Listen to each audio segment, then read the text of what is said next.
Hi, so 6 months later, I'm doing another video about getting your first car in the UK, and a lot of people in the last one where I gave my top tips and tricks, and if you haven't seen that video, go check it out, link on screen now or down in the description.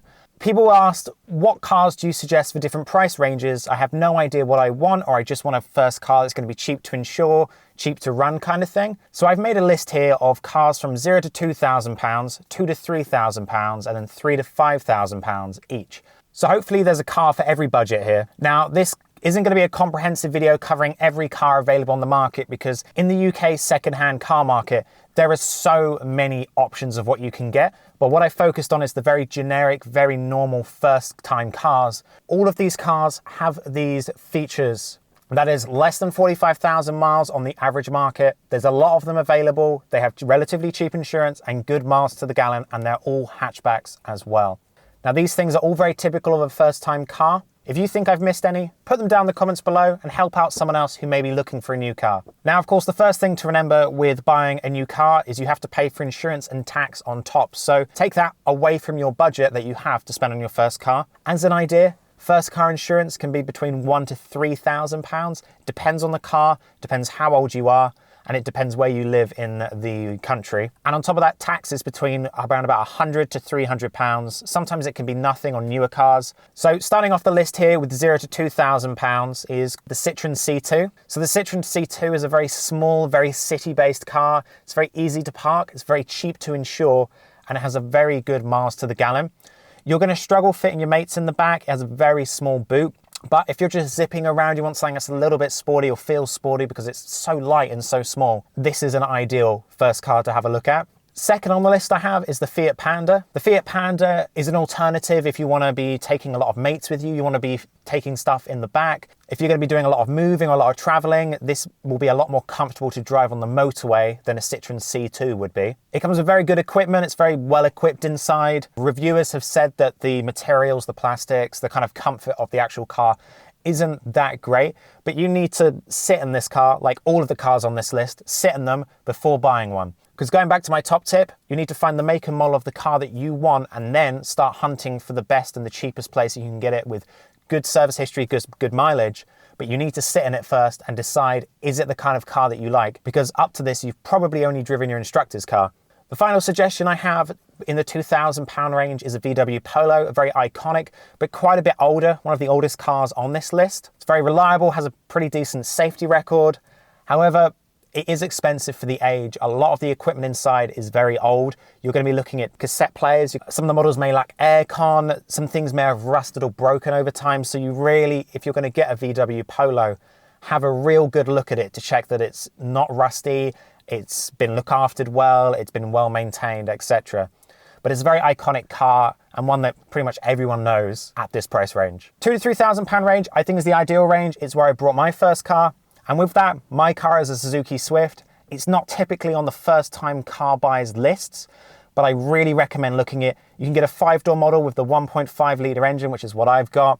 The GLX, which has air conditioning, lots of airbags, heated side mirrors. I get 38 miles to the gallon and it drives like a go-kart. It drives so well. I absolutely love it. It just sticks to the road. Oh, it's so good.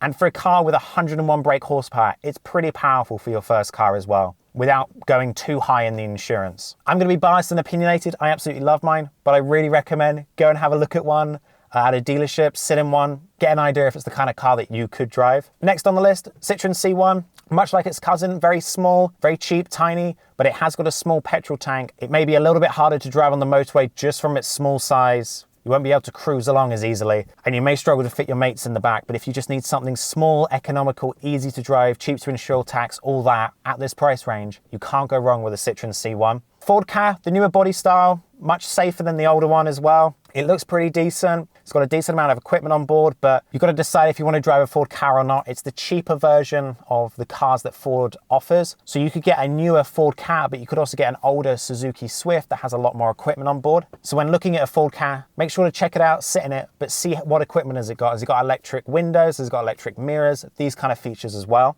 And then finally, £2,000 to £3,000 Jazz, the older edition.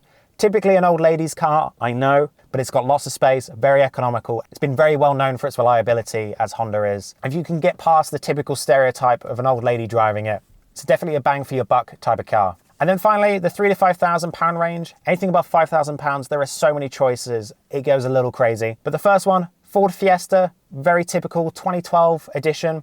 Very highly reviewed by all car reviewers, saying it's a great car, great driver's car, lots of space in the back. You can get them with 3-door, 5 doors, lots of equipment or not very much equipment on board. And because there's so many on the market, you're gonna find yourself a good deal if you wait long enough and keep your eyes peeled on Friday Ad, eBay, Auto Trader, Gumtree, all these places. You'll be able to find yourself a good Ford Fiesta. The mini hatch, if you want a Mini Cooper as your first car, very quirky, very small. If you're a taller person, you may struggle to fit in this one. So once again, go and find a dealership and just sit in one and see if it's the type of car for you. It's also very quirky inside, can be said to be a little bit cramped, but it's a very nice to drive car. And of course, it's very iconic, a very good looking car. Much like the next car on the list, the Fiat 500. Once again, very iconic, very nice looking car. You know if you want a Fiat 500 and you can't go wrong with it, but it does have very tiny back seats, very small boot as well, but it has a very retro feel inside. So it's not for everyone, but you should definitely check it out and see if it's the type of car for you. And then the final two I have on my list is a Nissan Note. If you're going to be carrying around a lot of people with you, a lot of luggage in the back, or you're going to be doing a lot of road trips or a lot of motorway driving, once again, not a typical first driver's car, but it does have cheap insurance and very economical as well. But being able to carry so much in a first car, and if you need that, worth checking out, but it is big. Do keep that in mind. If you've driven a small car, you've learnt in a small car, it's a pretty big car by comparison. And then finally, an updated VW Polo. Very reliable, very well known, very iconic. But keep your eyes out, you may find yourself a very well-kept VW Polo, which you could get as your first car, and it will keep its value as long as you look after it for many more years to come as well.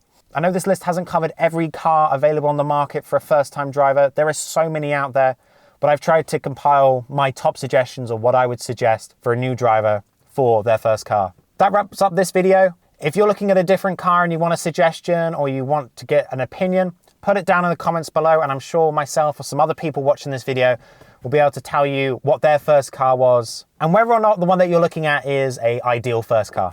Hit subscribe down below, safe driving, and I'll see you next time. Bye.